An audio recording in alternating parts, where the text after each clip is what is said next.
I love getting my mind blown by by going back in time and also looking ahead to the future. So yeah, I'm just a goddamn metal fan across the board.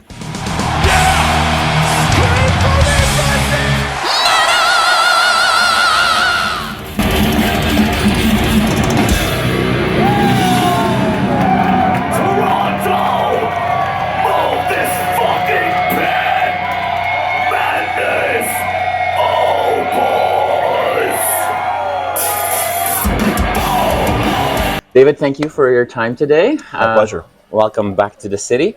Let's look back real quick because Netherheaven, you know, kind of is your COVID album in a way, like written over COVID. Yeah. Came out at the tail end of it. Yeah. I don't think that at the time you guys were releasing this album, you thought, okay, in a year and a half later, I've done 6 more tours or 5 more tours. Right. How was this year and a half for you? Because you've not sat still, basically. It's been a whirlwind for sure. We've been torn our asses off. Obviously, everyone in the music industry was sidelined during COVID, so we certainly hit the ground running. Right. Yeah. And running and tripping and putting your wrist out, and that's fully healed now? Yeah, my wrist is good to go. I got lucky. I mean, you know, it's obviously unlucky to break your wrist on stage, but I finished the set, although it was very painful. But adrenaline is a hell of a drug, I guess. And 6 weeks in a cast, got out of the cast, and pretty much that day I was back to playing guitar. I mean, I was rusty, obviously, because I hadn't been playing for 6 months, but the doctors told me like I got lucky because those types of breaks normally require surgery, and you know, when you start getting surgery, that's when things can start to be a little funny. So, you know, I guess what happened was when I fell like that on an outstretched palm, and like the bone in my hand smashed against my wrist bone and broke it. But it was what's called a non-displaced break, meaning it didn't shift out of Everything place. was still in place. So it just was time and not fucking around.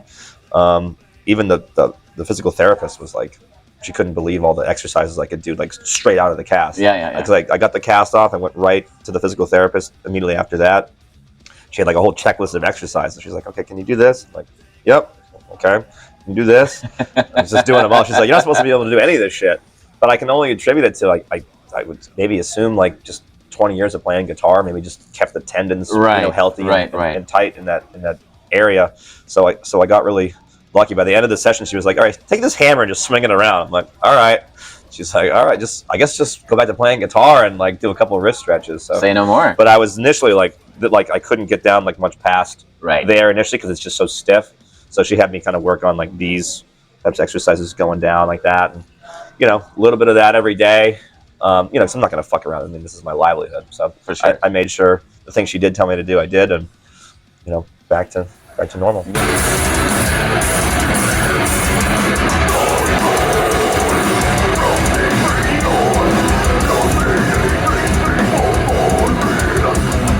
When I spoke to you last, that was right after that happened. Yeah. I think we were in Rochester. Yeah.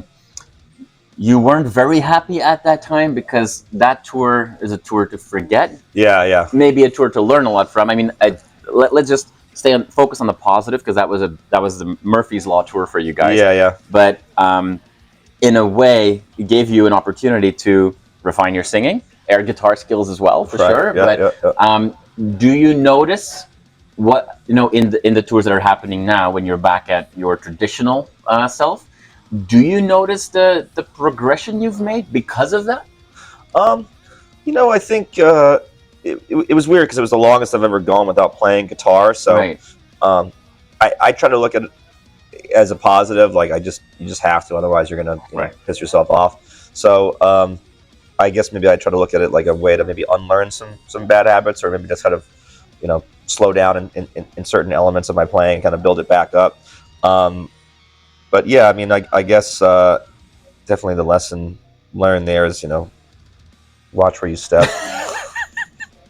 Right. Yeah. Now, you also mentioned because you couldn't play all the time, you're also just, like you said, it's my livelihood, but you also just like to play. Right. And you couldn't do that, and you said at the time, I think, like, oh, I'm kind of excited about just reading a little bit more. Yeah. And we all, well, your fans know that through reading, is often how you find inspiration for new themes and lyrics and so on. Yeah.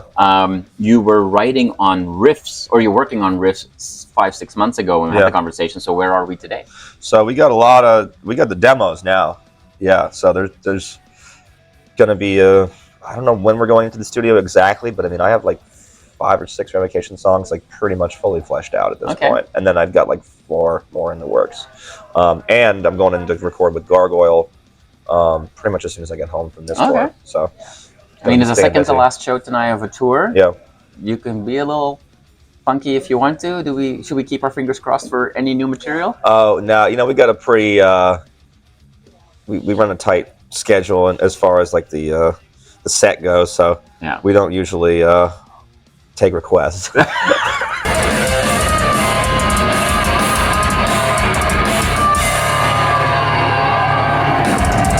It's tough, I want to play a new song live, but like then people like film it and then it leaks and then it's like I want someone's first impression of the song to be like the album quality. Yeah, exactly. But it is something we've never done before, so we might play around with it, or who knows, maybe we'll just write a fake song for tour and just fake everybody out. Yeah. Well, I mean, talking about, I have to go there again, and you're probably sick and tired of this now, but if you mention a fake song, might as well draw the line to fake band. Right. And then we have to talk about Balls Destroyers. Right. So when are we seeing that merge? When are we seeing that single come out? Oh man, well, we'll have to see. Maybe sometime over the it might be a Christmas holiday drop. There you go. Just in time for the holiday season.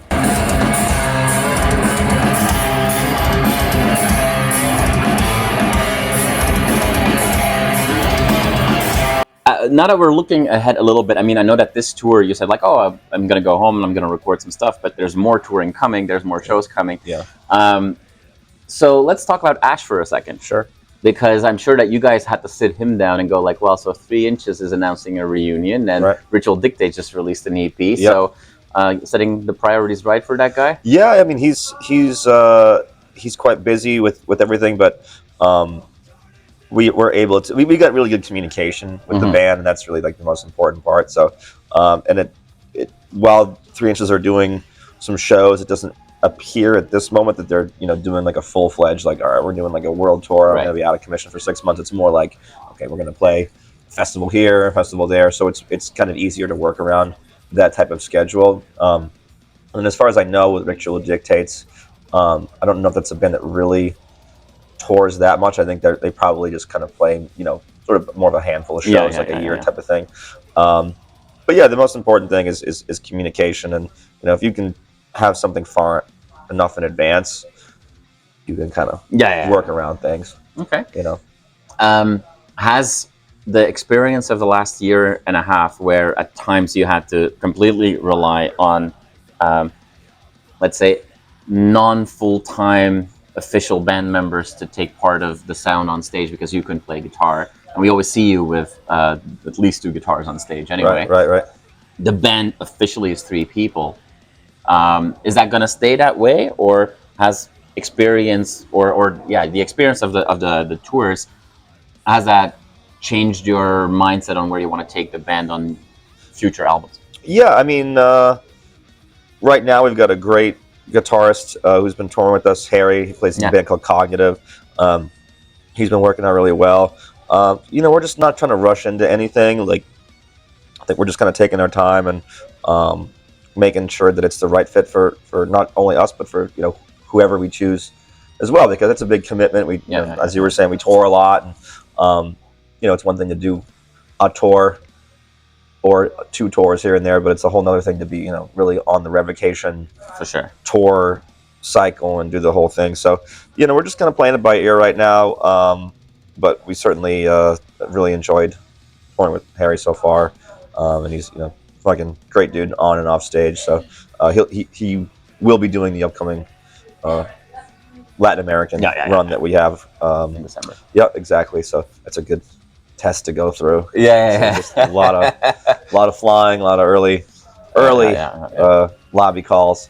So well, at one point, you know, you just have to react to those 5,000 come to Brazil messages every time you release something. Right? Yeah, oh yeah, I'm really excited to. Well, actually, we're not even playing fucking Brazil. I wish we were, but we're not. You know, it's not our fault. Brazil, we're down to go, but sometimes, you know, sometimes people take it personally. You know, it's like they see a tour get announced and like, you're not coming here. It's like, tell the promoter to, you know. I mean, you get in touch with you can never win that fight. I know, you can release a poster that has 5,000 tour dates on it, and you're gonna miss the first message is always gonna be, why are you not playing Pocatello, Idaho? Yeah, exactly. No, I get it. Yeah.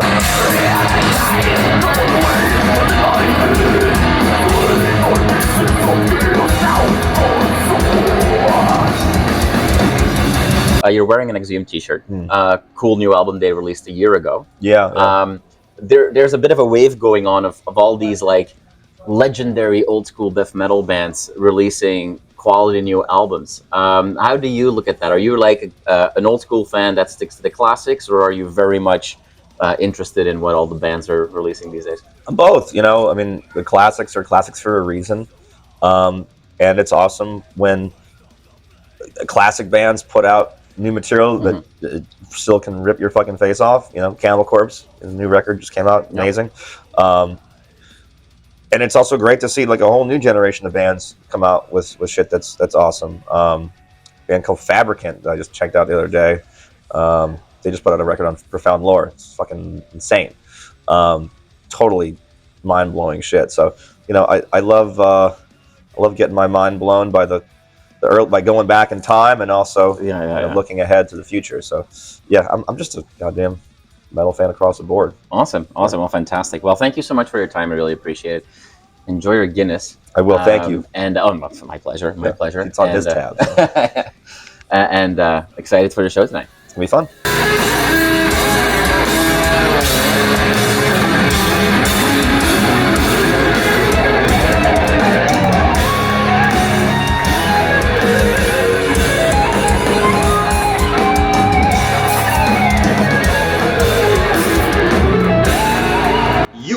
For watching this video. Click right here to see more content like it and subscribe to the channel.